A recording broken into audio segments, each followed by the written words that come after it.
بسم اللہ الرحمن الرحیم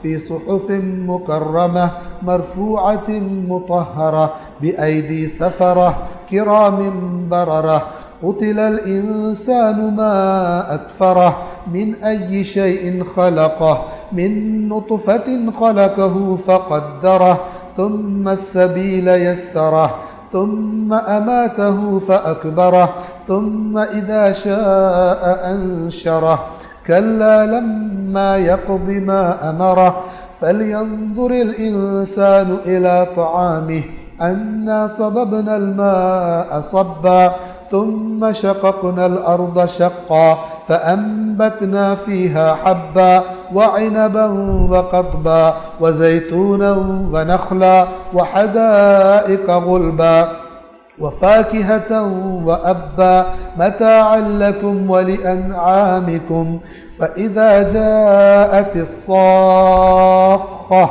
يوم يفر المرء من أخيه وأمه وأبيه وصاحبته وبنيه لكل امرئ منهم يومئذ شأن يغنيه وجوه يومئذ مسفرة ضاحكة مستبشرة ووجوه يومئذ عليها غبرة ترهقها قترة أولئك هم الكفرة الفجرة۔ اب اس کے بعد عظمت قرآن کے بارے میں چند باتیں ہیں۔ آیت نمبر 13، یہ قرآن کی پہلی عظمت کیا بیان کی؟ یہ محترم صحیفوں میں ہے، یعنی اللہ نے ایسے صحیفوں میں اس قرآن کو رکھا ہے جہاں سے نزول کر کے یہ زمین پر آیا ہے، جو بڑے ہی مکرمہ، یعنی بڑے ہی مکرم، بڑے ہی محترم صحیفے ہیں۔ 14، بلند مرتبہ ہیں اور پاکیزہ ہیں۔ یہ ساری صفات محترم، بلند مرتبہ اور پاکیزہ اللہ تبارک و تعالی قرآن مجید کی عظمت بیان فرما رہا ہے۔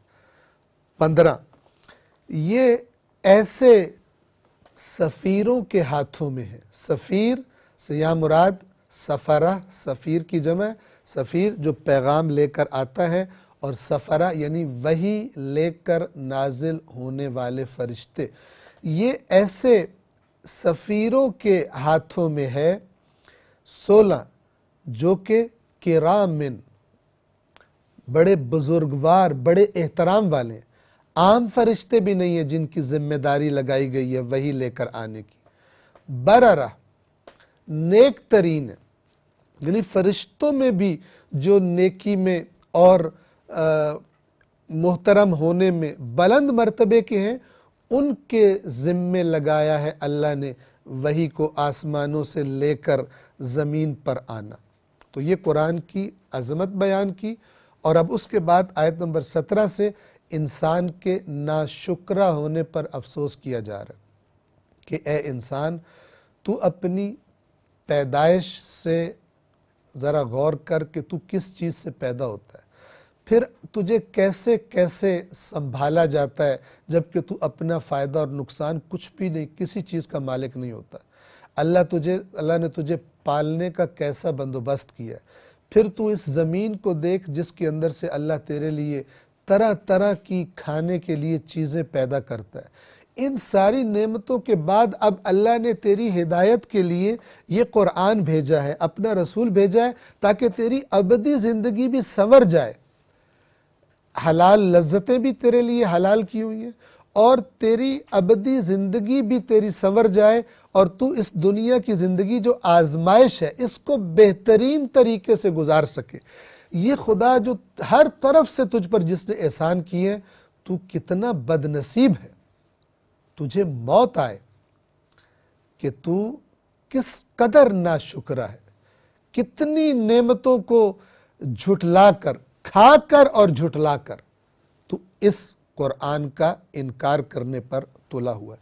آیت نمبر 17، ہلاکت میں پڑ جائے یہ انسان، یہ کس قدر ناشکرہ ہے۔ 18، اللہ نے اسے کس چیز سے پیدا کیا ہے، یعنی اپنی حقارت تو دیکھو، کس معمولی چیز سے تمہیں اللہ نے خلق کیا ہے۔ 19 ایک نطفے سے اسے خلق کیا، نطفے کو، اور فقدرہ، اور اس کی تقدیر معین کی۔ یہ تقدیر ہم پہلے بھی بیان کر چکے، اس کے معنی کو اگر بیان کیا جائے تو بہت وسیع معنی۔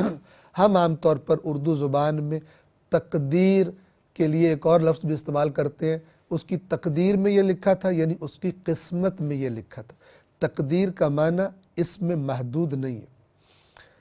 ایک ایک سیل، خلیہ جس سے ہمارا بدن بنا ہوا ہے، اس کے اندر کیا چیز کتنی ہونی چاہیے تھی، ایک خلیے کی زندگی کتنی ہوگی، اس کے بعد وہ چلا جائے گا، کس طرح دوسرا اس کی جگہ لے گا، اور انسان کا یہ بدن نیا سے نیا ہوتا رہے گا، اور کیسے انسان کا دل خون کو صاف کرے گا اور بدن کے باقی حصوں تک پہنچائے گا، انسان کی آنکھ کو کیا کیا چیز چاہیے تاکہ وہ صحیح طرح کام کر سکے، آنکھ کیسے پیغام پہنچائے گی دماغ کو، دماغ کیسے قبول کرے گا، اور دماغ کے اندر فیصلے کا اختیار، یہ ساری چیزوں کا تعلق تقدیر سے۔ تقدیر یعنی ہر چیز کا اندازہ معین کرنا۔ بیج کے اندر وہ اندازہ صلاحیت رکھ دی گئی کہ جس کے ذریعے اس نے ایک مکمل درخت بن جانا ہے، اور نہ صرف انسان، کائنات کی ہر چیز کو اللہ تبارک و تعالی نے اس کو جو اس کا کردار ہے اس کائنات میں، اس کے مطابق اس کو صلاحیات اور خصوصیات اور جتنی چاہیے اتنی اللہ تبارک و تعالی نے عطا کر دی۔ تو انسان سے کہا جا رہا ہے ایک نطفے سے اسے خلق کیا، پھر اس کی اندازہ گیری کر دی، اس کی تقدیر بنا دی۔ تقدیر سے مراد صرف قسمت بنانا نہیں ہے، ہر چیز، چاہے انسان کی مادی ضروریات ہوں، چاہے انسان کی معنوی اور روحانی ضروریات ہوں، ہر چیز کو ایک معین اندازے سے جو اس کی ضرورت تھی وہ اللہ نے معین کر دی۔ 20 پھر اس کے لیے راستہ آسان بنا دیا۔ ایک نطفے کے لیے ایک انتہائی پیچیدہ ترین راستہ جس کے کتنے مراحل ہیں اسے آسان کر دیا۔ ماں کو توجہ ہی نہیں ہوتی کس طرح اس کے شکم میں وہ جو نطفہ ہے وہ لوتھڑا بنتا ہے گوشت کا، اور اس کے بعد پھر ہڈیاں آ جاتی ہیں، پھر اس کے بدن پر نقش و نگار اس کے اعضاء بن جاتے ہیں، اس کی تصویر، چہرہ بن جاتا ہے اس کو، پھر وہ ایک معین مدت کے بعد اس دنیا میں آ جاتا ہے، اور پھر آتے ساتھ وہ اسے کس نے سکھایا ہے، وہ اعلان کرتا ہے کہ مجھے بھوک لگی ہے، وہ رونا شروع کرتا ہے، اور جب وہ دنیا میں آتا ہے کب ماں کو پتہ چلتا ہے کہ اس کے سینے کے اندر اس نئے آنے والے کے لیے اللہ نے غذا پیدا کر دی ہے۔ بچے کے دنیا میں آتے ہی ماں کے سینے کے اندر اس کی غذا پیدا ہو جاتی ہے، اور کہاں سے بچہ سیکھ کے آتا ہے کہ جیسے ہی ماں کے سینے کے پاس جاتا ہے کس طرح اس نے اپنی غذا کو ماں کے وجود سے اپنے وجود میں منتقل کرنا ہے، وہ سیکھا سکھایا ہوتا ہے، اور جیسے ہی اس کو غذا ملنا شروع ہوتی ہے اس کا وہ جو رونا اور چیخنا ہے وہ بند ہو جاتا ہے۔ یعنی اس مرحلے پر جو کچھ ضروری تھا فقدرہ، اللہ نے اس کا اندازہ معین کر دیا، اسے بتا دیا تو نے سروائیو کیسے کرنا ہے، حالانکہ بچے کو پتہ ہی نہیں ہوتا اس وقت۔ یعنی اگر آپ دیکھیں کہ بچہ سمجھدار ہے، سمجھدار نہیں ہے، حتیٰ کہ شکم مادر کے اندر اس کی غذا جس سے اس کا بدن بنے گا، اس غذا کو پہنچانے کا بہترین بندوبست اللہ تبارک و تعالی نے کر دیا۔ اور یہ اللہ تعالیٰ فرما رہے کہ پھر اس کے لیے راستے کو آسان کر دیا، کہ وہ اب اس سے مراد شکم مادر کے اندر کے مراحل بھی ہیں، اور دنیا میں آنے کے بعد بے انتہا محبت انڈیل دی ماں کے دل میں، باپ کے دل میں، تاکہ وہ بچہ پلے اور رہ نہ جائے،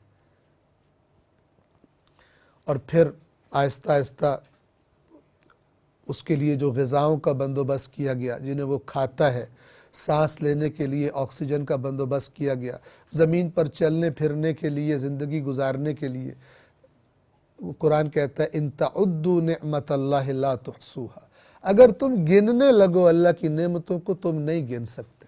گن سکتے ہیں؟ نہیں گن سکتے۔ اگر یہاں پر اسی آیت پر ثم السبیل یسرہ کہ کیا کیا چیزیں ہیں جن کی وجہ سے ہم آسانی سے اس دنیا میں رہ رہے ہیں، تو یہ بات کبھی ختم ہی نہیں ہوگی، اس لیے کہ ابھی تک انسان ان چیزوں کو کشف کرنے میں لگا ہوا ہے کہ جو مخلوقات، جو چیزیں، جو غذائیں اللہ تبارک و تعالی نے اس دنیا میں انسان کے لیے پیدا کی ہیں، اپنے وجود کے اندر جو بیکٹیریا ہوتے ہیں، جو مثلا انزائمز ہوتے ہیں، فلان ہوتے ہیں، فلان، ان کو بھی ابھی پوری طرح سے انسان کشف نہیں کر سکا۔ ثم السبیل یسرہ، پھر اس کے لیے راستہ آسان بنا دیا۔ 21، پھر اس کا انجام کیا ہوتا ہے؟ زندگی کا خلاصہ انسان کی، پھر اسے موت سے دوچار کر دیا، اسے موت دے دی تو اسے قبر میں پہنچا دیا، یعنی وہ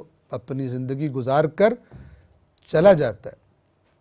گویا کہ انجام کی طرف بھی توجہ دلائی جا رہی ہے کہ اے بد نصیب انسان، اے ناشکر انسان، تو کس بات پر اکڑ کر اللہ کے پیغام کا انکار کر رہا ہے؟ تو نے آیا کہاں سے ہے؟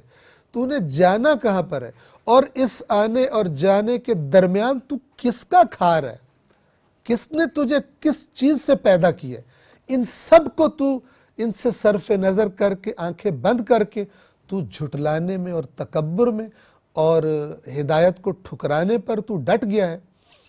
قتل الانسان ما اکفرہ، یہ ما اکفرہ کتنا ناشکر ہے، یہ تعجب کے الفاظ، یعنی تو جس کا کھا رہا ہے، نعمتوں سے استفادہ کر رہا ہے، اس کے بارے میں جو تیری ناشکری ہے وہ تعجب کے قابل ہے، وہ تعجب کے قابل ہے۔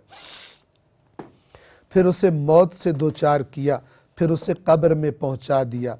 22، پھر جب اللہ چاہے گا اسے اٹھا دے گا، دوبارہ سے اٹھا دے گا۔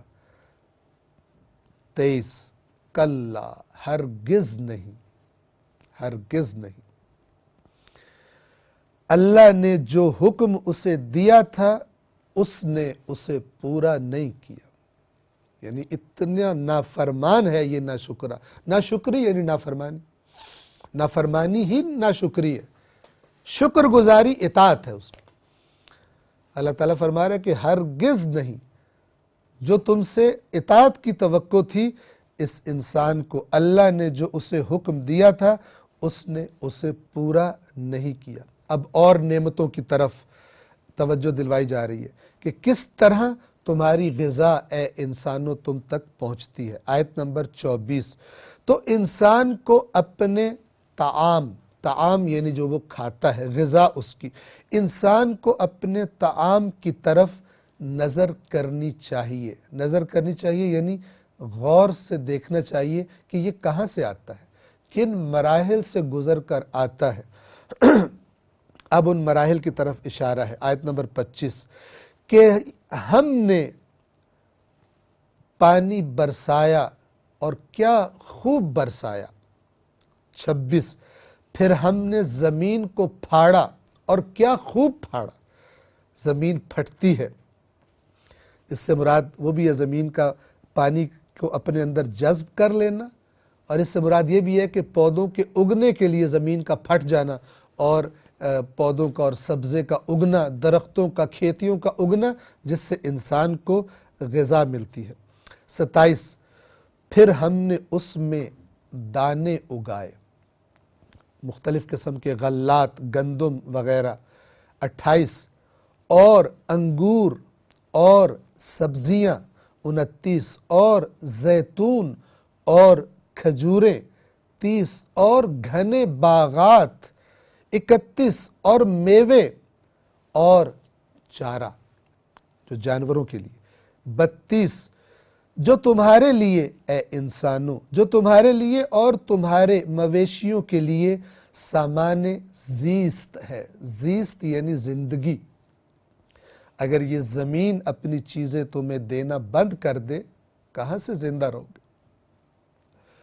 وہ جانور کہاں سے زندہ رہیں گے کہ جن کے بہت سارے فائدے تم حاصل کرتے ہو۔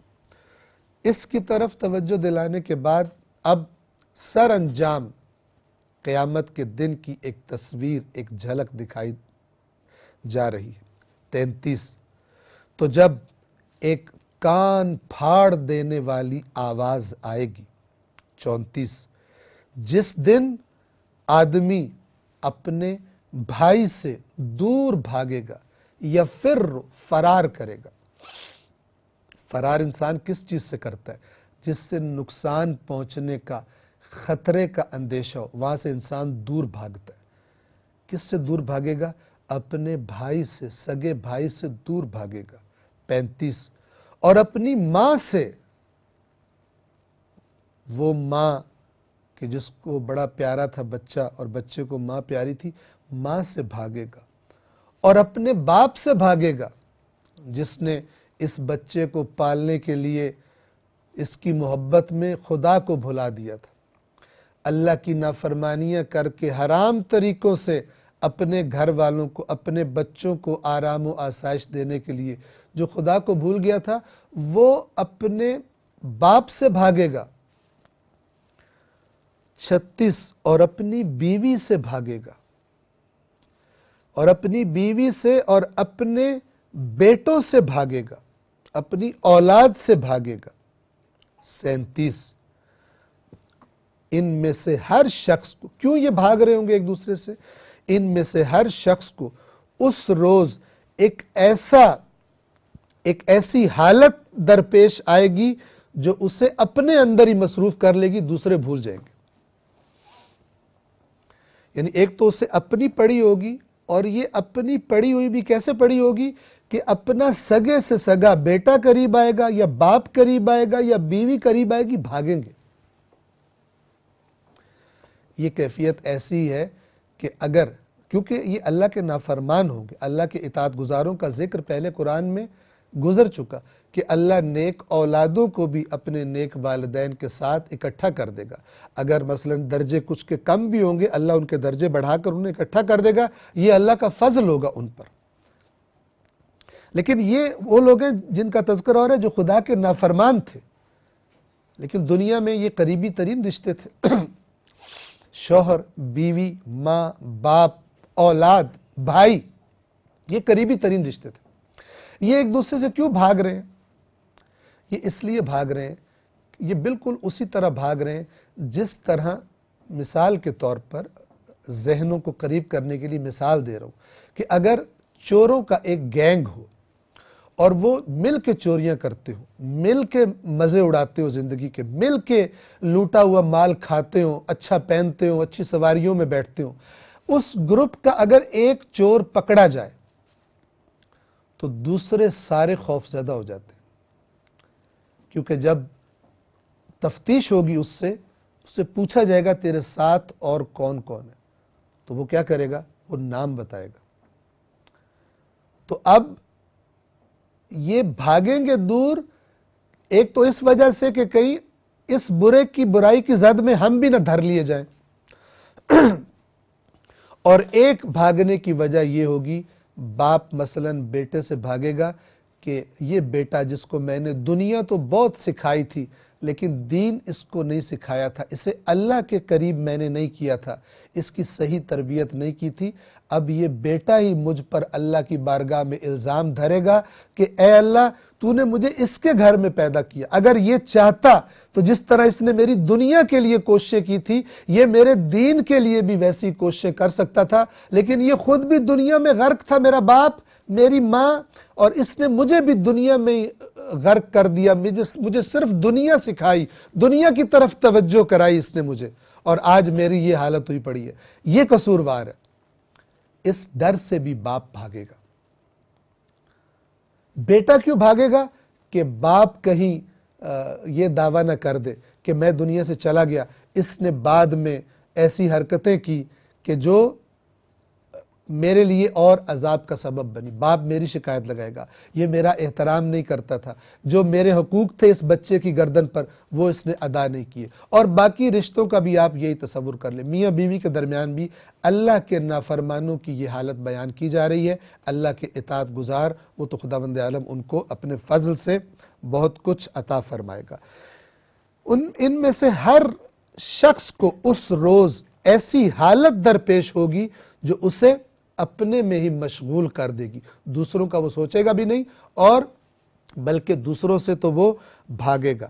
38 کچھ چہرے اس روز چمک رہے ہوں گے.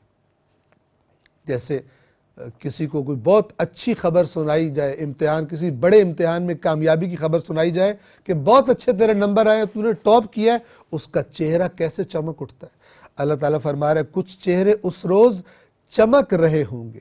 39 ہنستے ہوئے اور خوشخبریاں دیتے ہوئے, کھلے ہوئے. تصور کریں فائنل کامیابی کی خبر جس کو ملے گی اور کہا جائے گا اس کے بعد لا خوف علیہم ولا هم یحزنون, نہ کوئی خوف ہے, نہ کوئی غم ہے, نہ کوئی تکلیف ہے, نہ کوئی درد ہے, نہ کوئی دکھ ہے, اور اللہ کے سلام اور اللہ کی نعمتیں. یہ خبر سن کر جو چہرہ کھلے گا, دنیا کی بڑی سے بڑی خبر بھی کامیابی کی اور کوئی اچھی سے اچھی خبر بھی اتنی اچھی اور چہرہ کھلنے کا سبب نہیں ہو سکتی جو قیامت کے دن ان کے چہرے کھلیں گے جن کو کہا جائے گا کہ تم کامیاب ہو گئے اور تم جنت میں جانے والے ہو. 40 اور کچھ چہرے اس روز غبار آلود ہوں گے, گرد و غبار ان پر پڑا ہوگا. اگر آپ نے دیکھا ہو کہ کسی ایسے علاقے میں جب سفر کیا جائے اور سواری بھی ایسی ہو کہ جو بند نہ ہو تو اور اس علاقے میں شدید گرد و غبار ہو, آندھی طوفان ہو, تو وہ جب بندہ اپنی منزل پہ پہنچتا ہے تو سارا اس کا چہرہ بھی اور لباس بھی گرد و غبار سے اٹا ہوا ہوتا ہے. کچھ چہرے اس دن غبار آلود ہوں گے, خاک آلود ہوں گے. 41 ان پر سیاہی چھائی ہوئی ہوگی, گرد و غبار بھی اور سیاہی بھی. 42 اور آخری آیت یہی ہیں کافر اور فاجر لوگ. کافر یعنی جانتے بوجھتے ہوئے اللہ کی باتوں کا انکار کرنے والے, نہ ماننے والے, اور اس کا نتیجہ کیا تھا, فجر, فاجر, فسق و فجور کرنے والے, اللہ کے نافرمان. دنیا میں کیا انہوں نے شانیں بنائی تھی, لیکن آج گرد پڑی ہے ان پر اور سیاہی نے ان کو لپیٹ رکھا ہے. اور یہ وہ لوگ ہیں, یہ علامت ہے, اہل محشر پہچان لیں گے, یہ اولئک هم الکفرۃ الفجرہ, یہ ہیں اللہ کی آیات کا انکار کرنے والے اور فاجر لوگ, فاسق اور فاجر لوگ. العلی العظیم.